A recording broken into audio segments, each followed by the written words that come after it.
Corona जोर शोर से हमारी पृथ्वी पर तांडव कर रहा है। यहीं कुछ लोग इस कदर इस वायरस से परेशान हैं कि उन्होंने हर चीनी सामान को ना खरीदने का सोच लिया है। यहां तक कि चीनी ऐप, टिकटॉक और सोशल मीडिया प्लेटफॉर्म यूट्यूब के यूजर्स के बीच में शीत युद्ध चल रहा है।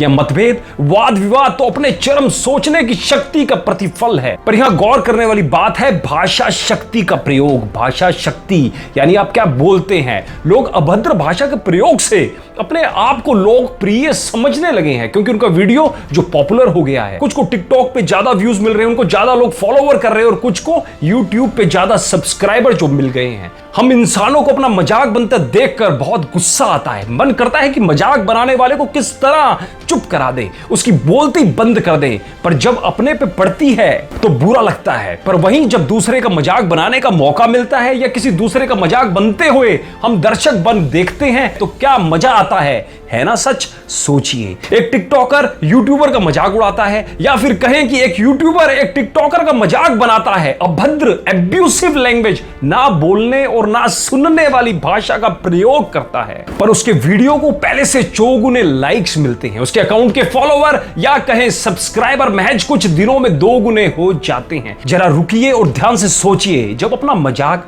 अपने लिए अपशब्द अच्छे नहीं लगते तो दूसरों के लिए उन शब्दों का प्रयोग क्यों आनंद देता है? यह तो अपनी अपनी निजी सोच है। पर हम सब इस बात से सहमत होंगे कि हम जो करते हैं उसका प्रतिफल हमें या तो इस जन्म में या तो अगले जन्म में जरूर मिलता है। भगवान कृष्ण की कही हुई बात मत भूलना। भगवान कृष्ण की कही हुई बात सदैव याद रखना। हमारा जीवन कर्म प्रधान है। जब वो टिकटॉकर उस यूट्यूबर का मजाक बना रहा था या फिर कहें वो यूट्यूबर उस टिकटॉकर का मजाक बना रहा था या फिर अभद्र भाषा का प्रयोग कर रहा था तो वो अपने अच्छे कर्म कम कर रहा था। वो कर्म जो भविष्य में किसी मुसीबत के समय उसके काम आते। यह तो उस यूट्यूबर या टिकटॉकर के कर्म हो गए। पर उनका क्या जिन्होंने इस वीडियो को लाइक्स, फॉलोइंग या सब्सक्राइब किया और मजे ले लेकर देखा और अपने दोस्तों के साथ अभद्र भाषा का प्रयोग करते हुए क्रिटिसाइज करा उस यूट्यूबर को या उस टिकटॉकर को। क्या वो सब व्यूअर इस कर्म के चक्रव्यूह से बाहर हैं?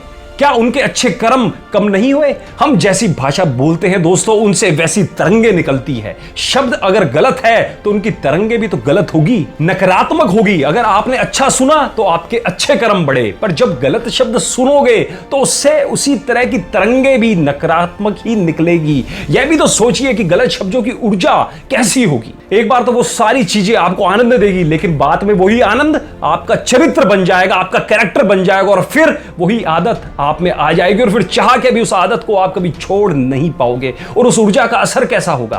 पौधा वैसा ही बनेगा जैसी खाद होगी। इसलिए सदैव याद रखो, अगर टिकटॉक या यूट्यूब क्रिएटर के पास नकारात्मक ऊर्जा एकत्रित हुई तो उनका क्या जिन्होंने वो शब्द सुने उनको कैसी ऊर्जा मिली? समय का पहिया थोड़ा घुमाते हैं और चलते हैं महाभारत काल में।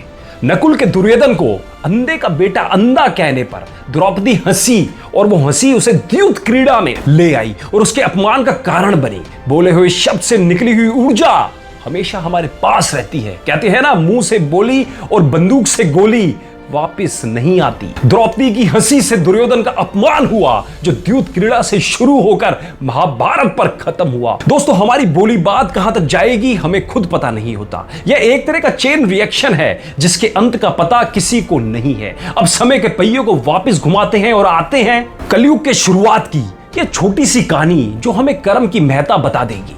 यह कहानी है 2 पक्के दोस्तों की जिनकी चर्चा बहुत दूर दूर तक थी, जो हमेशा साथ रहते थे। बात सुबह की है या शाम की यह किसी को पता नहीं, पर यह बात है उन दोस्तों की। एक पंडित जी से मुलाकात हुई।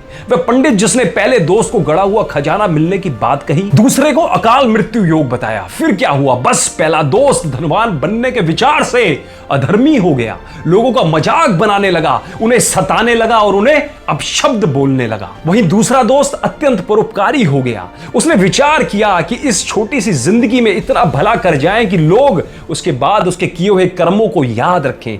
दोस्तों, होता वही है जो मंजूर खुदा होता है, जो ईश्वर चाहता है, पर हुआ भी वही। पर बीच में आ गए उन दोस्तों के अच्छे और बुरे कर्म, वो कर्म जिन्होंने दोस्तों का भाग्य बदल दिया। जिस दोस्त को गड़ा हुआ खजाना मिलना था उसे एक छोटे से मटके में चंद चांदी के सिक्के मिले। दूसरी तरफ अकाल मृत्यु योग वाले दोस्त को पैर में मात्र खरोंच आके रह गई। यहां काम आए ना उन दोस्तों के अच्छे और बुरे कर्म। पहले दोस्त को अपने पूर्व जन्मों के कर्मों की वजह से खजाना मिलना था, पर उसने इस जन्म में इतने अधर्म किए कि उनसे निकली नकारात्मक ऊर्जा ने उसके पहले के कर्मों की सकारात्मक ऊर्जा को खत्म कर दिया। वहीं दूसरे दोस्त के कर्मों की सकारात्मकता ने उसके पूर्व जन्म की नकारात्मकता को खत्म कर दिया। दोस्तों, यहां बात सिर्फ यूट्यूब या टिकटॉक या महाभारत या फिर इन दो दोस्तों की नहीं है। जरूरत है यह समझने की कि हमारा जीवन एक सेविंग बैंक अकाउंट है, जिसमें जैसा डालोगे वैसा मिलेगा। अगर बुरा नहीं किया पर बुरा होते हुए देखा या सुना तो भी बुरा ही किया है। यह मेरा शास्त्र नहीं है, यह भगवत गीता का शास्त्र है, यह वेद का शास्त्र है, यह ऋग्वेद का शास्त्र है, यह समस्त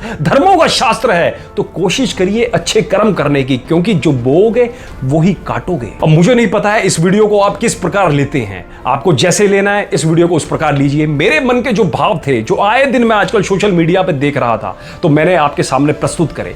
और आपको अगर वीडियो अच्छा लगे तो सब अपने दोस्तों के साथ, रिश्तेदारों के साथ इस वीडियो को ज्यादा से ज्यादा शेयर करके उन्हें प्रेरित करिए अच्छा काम करने के लिए। और कृपया करके अभद्र शब्द, एब्यूसिव वर्ड्स बिल्कुल भी यूज ना करिए, जिससे गलत कर्म के जाल में आप फंसे।